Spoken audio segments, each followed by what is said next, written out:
BFM Business, BFM Patrimoine, la polémique.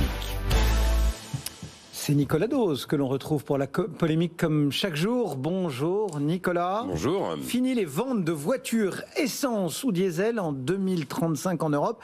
Les 27 signent aujourd'hui définitivement le texte.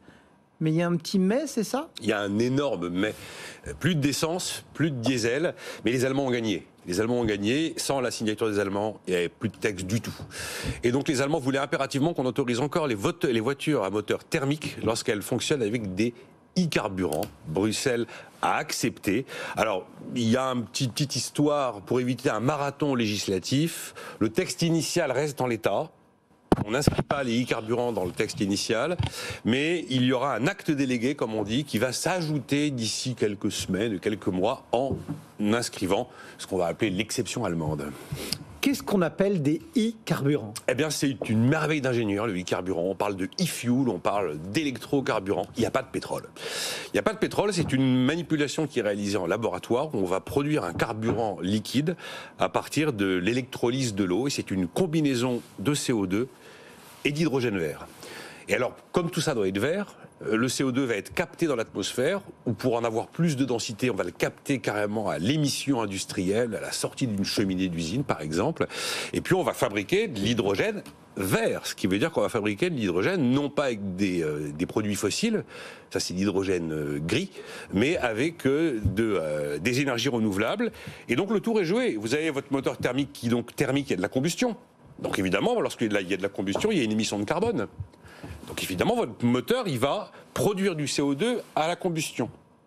Mais comme il aura absorbé du CO2 à la fabrication, ce qu'il a absorbé à la fabrication le cycle, entre guillemets, Voilà, l'empreinte carbone est neutre, parce que ce qui a été absorbé à la fabrication du e-carburant, effectivement, va produire du CO2 à la combustion, mais les deux réunis égale 0, donc égale équation nulle, empreinte carbone neutre.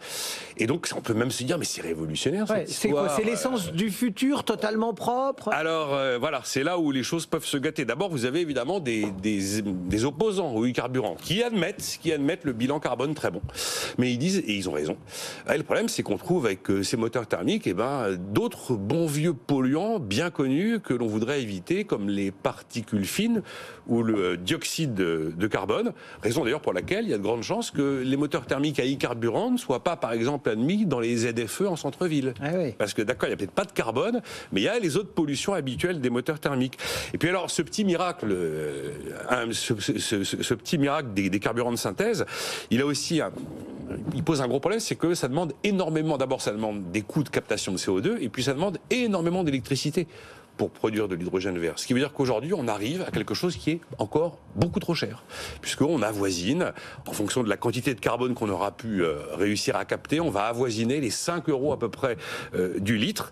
Et on accuse déjà les e-carburants d'être les carburants des riches. D'ailleurs, les principaux défenseurs des e-carburants, ils s'appellent qui ? Porsche et Ferrari. Oui. Ils ont quand même des très belles mécaniques. Et Porsche, notamment, a fait un gros investissement, je crois, en Patagonie ou autre, pour travailler sur ces e-fuels. Alors, c'est vrai que ce sont des marques mythiques qui ont aujourd'hui des technologies thermiques qui sont des bijoux absolus et qu'ils cherchent à conserver. C'est la raison d'ailleurs pour laquelle vous aviez l'Italie qui s'était opposée aussi à la date de 2035 comme les Allemands.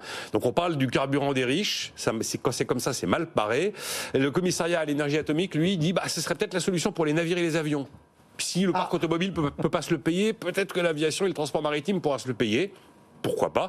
Puis il y a un autre problème, c'est que les capacités de production de masse, on les a pas pour l'instant aujourd'hui. Et puis en plus, sur le prix, vous n'avez pas d'économie d'échelle. C'est pas parce que vous en faites une quantité astronomique que ça baisse le prix au litre. Donc voilà où nous en sommes. En tout cas, les Allemands pour l'instant ont gagné. Comme ils ont gagné sur le nucléaire pour le moment. Ah, on va voir comment ça.